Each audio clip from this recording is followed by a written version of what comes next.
Telstra investors are no doubt still reeling from government recommendations that the telco split its retail and wholesale operations. Today we have Morningstar Head of Equity Research Peter Warrens with us to explain what this all means for Telstra investors.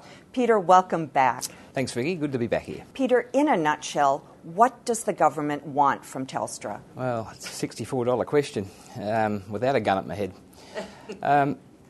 What they want from Telstra is probably what the previous governments wanted from Telstra, some separation between the network operations and wholesale functions of Telstra, splitting it out from the rest of Telstra, which is basically their retail operations.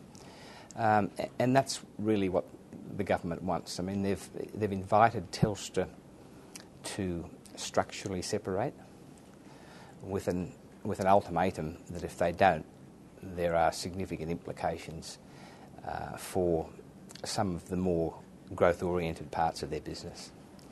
And so separation is what it's all about.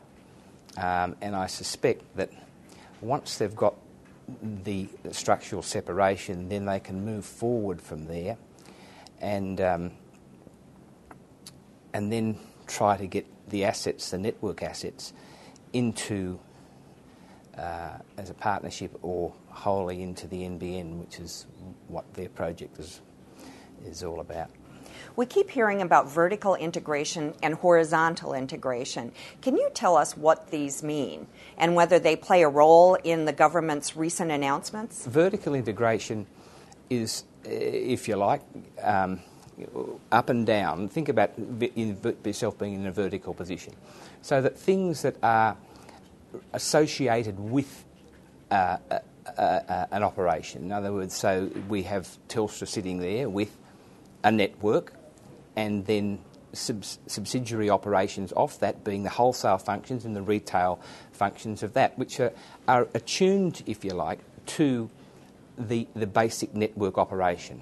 So that's vertical. Now, horizontal, think again, lying flat, these would be operations that are not necessarily directly related to the prime function of the business.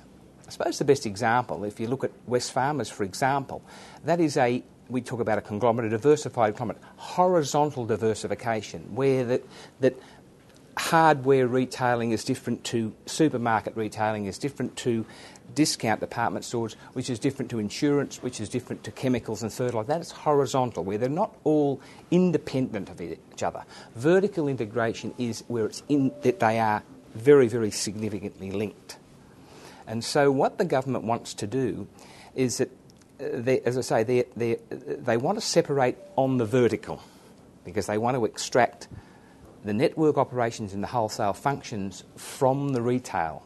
Because what they're saying, what the ACCC is saying and what all the competitors are saying, is that Telstra's retail operations are getting a better deal from their wholesale and network activities than what Telstra are giving to the competitors through the access to their network. And so they want to split that, and so it's arm's length, so that everything's transparent, and like transfer pricing between the wholesale arm and networks to the retail arm is very transparent. That's what you're being charged, Telstra Retail. That's what you're being charged, Optus Retail, so that everyone's on a level playing field, so to speak.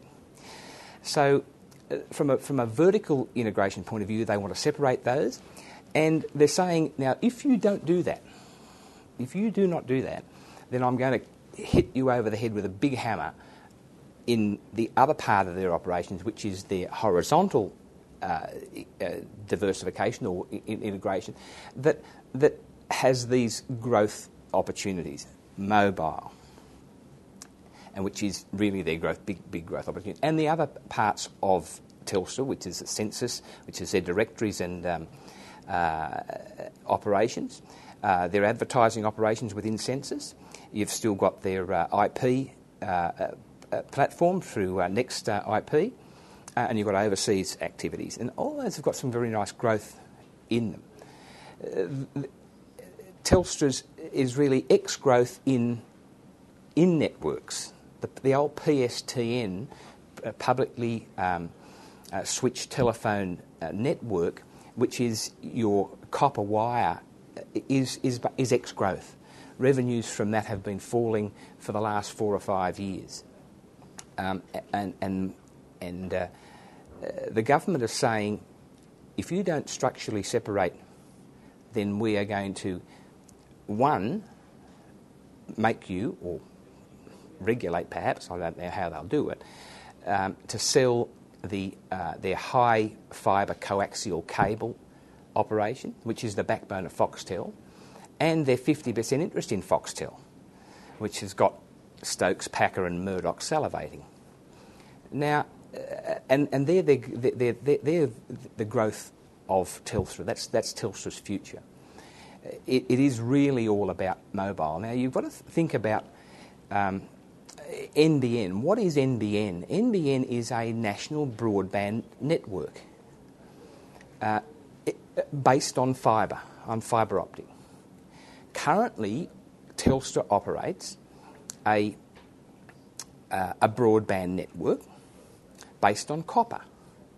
And there's no doubt that fibre is significantly faster than copper. And the copper network is really being, it can be tweaked, but 20 megabits per second is probably the extent of it. The government's saying through NBN, through fibre, we're going to be able to tweak it and get it to 100 megabits per second. Now, who wants that in a residential environment? I've got no idea. Businesses and hospitals and schools and universities and government departments will need that download speed. But I doubt whether too many, Mr. and Mrs. Smiths require download speed of 100 megabits. But that's going to be out there at your front door, like it or not. You don't have to plug into it, but it's going to be there. And that's the cost of laying all this fibre optic. Is going to be very, very expensive. And so Telstra has to almost bow to the pressure that's going to be put on them, because otherwise the growth opportunities are going to be cut off.